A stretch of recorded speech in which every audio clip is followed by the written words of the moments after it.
Gaya po ng sa teatro, na kung saan merong dalawang mukha, ang boxing ay meron ding tila dalawang anyo. Anyo ng tagumpay at kabiguan. Sabi nga nila, kapag ikaw daw nagtatagumpay, nakikisaya ang buong mundo sa iyo. Ngunit sa kabiguan, ikaw ay mag-iisa.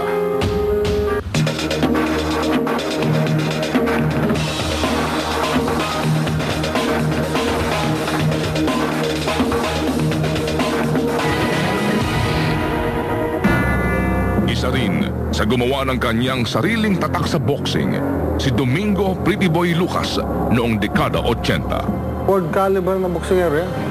Magaling yan, kaya sa pangalan na lang nga, Pretty Boy Lucas. Mahirap mabigyan ka ng moniker ng mga ganun, Pretty Boy Lucas, di ba? Yung ibig sabihin niya, magandang lalaki, maganda mukha niya, hindi siya pinagtatatamaan. Tapos po ng high school,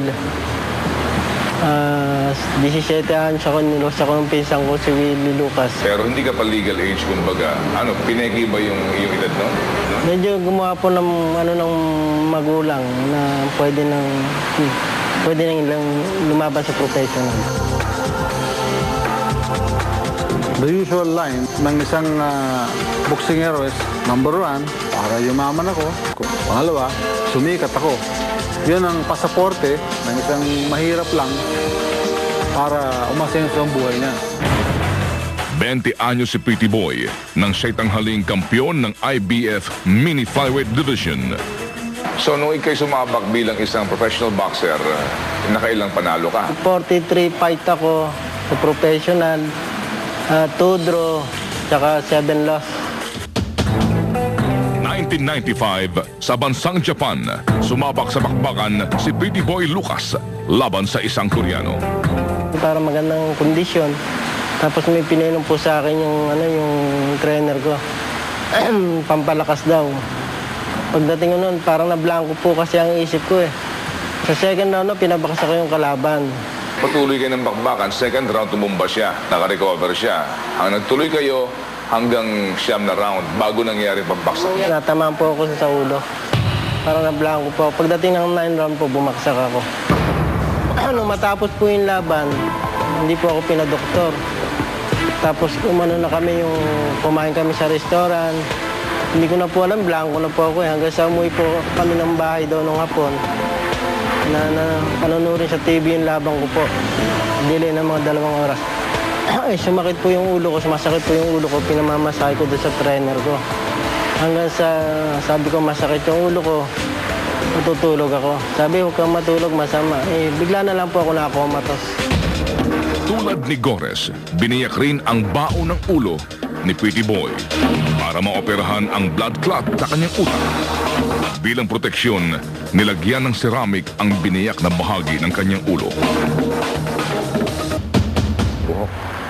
At makalipas ang 8 taon mula nang siya'y maoperahan, na impeksyon ang biniyak na bahagi ng ulo ni Pretty Boy. Nagkaroon po ng parang tagyawat na may kumatas na tubig. Tapos nung medyo parang nagiging nana po yung kata sa ulo ko. Namagana po kasi yung ganito ko. Yung mukha ko naman mga parang nalalason. Pumayag po ako, operahan yung ulo ko. Kapiyas na po yung ulo ko. So ngayon walang bao yan. Wala nang bao. Malambot yan. Delikado yung maumpog. Ang utak natin, tumama sa looban ng skull na susugatan. Kung minsan nagkakaroon ng tinatawag nating hemorrhage o pagkadugo or bleeding sa loob. And that can cause severe injury o pagkasira ng brain cells. Nakilala mo asawa mo nung ikaw sikat na. Nung hindi ka na sikat, iniwang ka. Gumagastos ako ng pera para sa gamot ko. Tapos naubos na financial yung naipon namin. Akala siguro niya wala na akong pag-asa.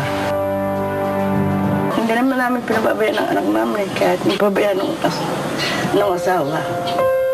Pero yung anak ko naman hindi mabait talaga eh. Kaya lang talaga siya dinaanan ng malas talaga. Sa ngayon, nagtatrabaho na lamang si Pretty Boy sa kanilang barangay sa Bulacan. Kapag ngayon napapanood mo si Manny Pacquiao, di ba? Yung mga boksingero, lahat siya iniidolo. Anong pakiramdam ng isang boksingerong nagkaroon ng tsansang magtagumpay, pero dahil sa maling desisyon, nag-fail? Napakaswerte po ni Manny Pacquiao. Lahat po ng swerte nasa kanya na. Yung mga atletang hindi na tupad yung pangarap, si Pacquiao, tupad na tupad niya.